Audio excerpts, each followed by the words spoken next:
All right, I'm sitting here with Hillary Wilson. She has been with EMS since 2008, and she has been a paramedic for 5.5 years.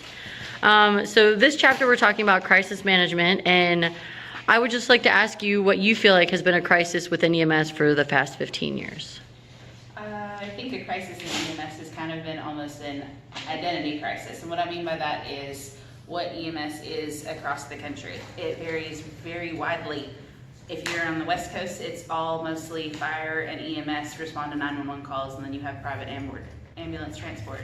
On the East Coast, AMR has some bids for smaller townships, and then it varies a lot, even amongst healthcare providers and the community, on what EMS providers can do and are capable of.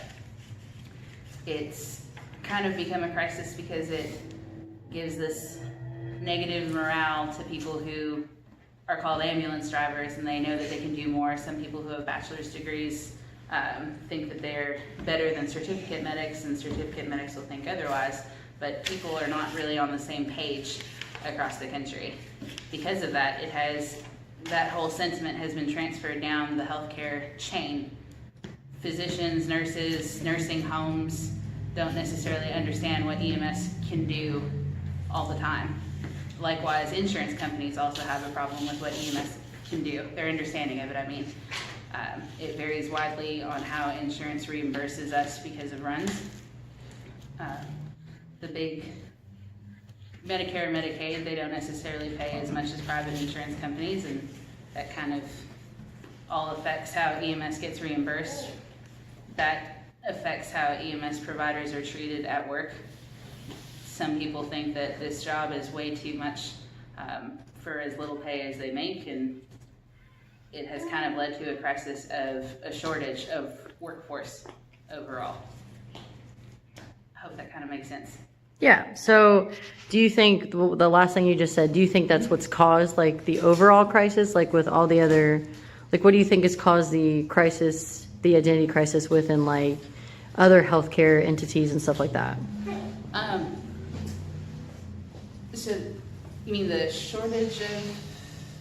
So like where, the nurses, nursing staffs, nursing homes, and like the insurance companies, like they don't really fully understand like our position in the community. Like where do you think the translation and what we do for them has been like put to the wayside? Yeah. Partly I think it's just a misunderstanding of healthcare, of EMS in general. Nursing homes may only see us anytime they send out a non-emergency transfer, like to a doctor's office. So they think that we only respond to non-emergency calls. Some places who only see 911 from the fire department and see like a fire engine and an ambulance respond with firemen who are fire paramedics. They excuse me, they may think that the fire department is responsible for emergency calls only. All right, so what do you think can be or should be done about this identity crisis? I think there needs to be a multifaceted approach to this. So EMS providers will have to do more almost community outreach to kind of explain and have like a bigger presence so that people understand like, oh, an ambulance, that's associated with medical care. It's not a taxi. It's not who we call if we want a quick ride across town and then we'll bring our backpack and sign out.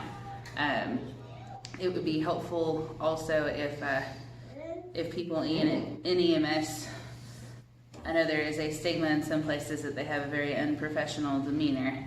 So introducing yourself as like, hi, I'm Paramedic Wilson. How are you today? What can I help you with? What seems to be going on with you medically? And having that kind of demeanor may help.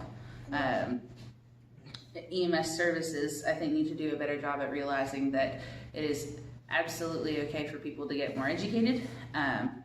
In certain places, there is no incentive to go and get like a bachelor's degree or anything advanced. Some places will offer like an extra 10 cents on the hour for every additional like alphabet cert that you have or instructor cert.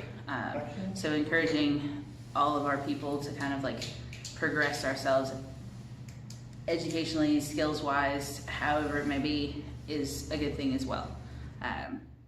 Excuse me. I think that if people were given more of an incentive to stay in EMS, then more people would. A lot of services have a shortage crisis where people are transitioning out of EMS into nursing because they see it as, well, I can make $10 more on the hour to do the same thing with less responsibility and sleep in my bed every night. Or some places they'll go work for hospitals or private services or aeromedical just because the pay is more. If the fleet of EMS ships across the country, if you will, if they all rise, like if you raise not just one ship but all the ships together, then I think that will help nationally get us more established. Like if you say, what does a police officer do to any elementary school child in anywhere in this country, they'll say, oh, they're a police officer, they help people, they get the bad guys, they pull them over and catch them. When you say, what does a firefighter do? They'll say, oh, they put out fires, they help people in car accidents. If you say, what does a paramedic do? Half the people may say, well, I don't know what that is. Who is that? What do they do? And that is a big problem. Having a means to solve that is going to take a cross-cultural approach from the healthcare chain, from EMS providers themselves, and maybe even from insurance companies or big national companies like NAEMT or NREMT.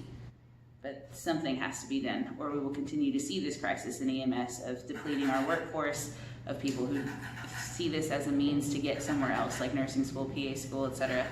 And the whole EMS culture that we know now, or that was 15 years ago, it is changing and slowly spiraling into something that many people don't want it to go to, which is we're either going to get privatized, end up hospital-based, turn into fire hybrids, or just be seen as ambulance drivers. Yeah, we should definitely figure out how to solve this problem. It's pretty terrible. It is. Well, thank you so much for your time, Hillary. And thank you for all the help that you put into your community. You're very welcome, Jamie. Good luck with everything. Thanks. Mm-hmm.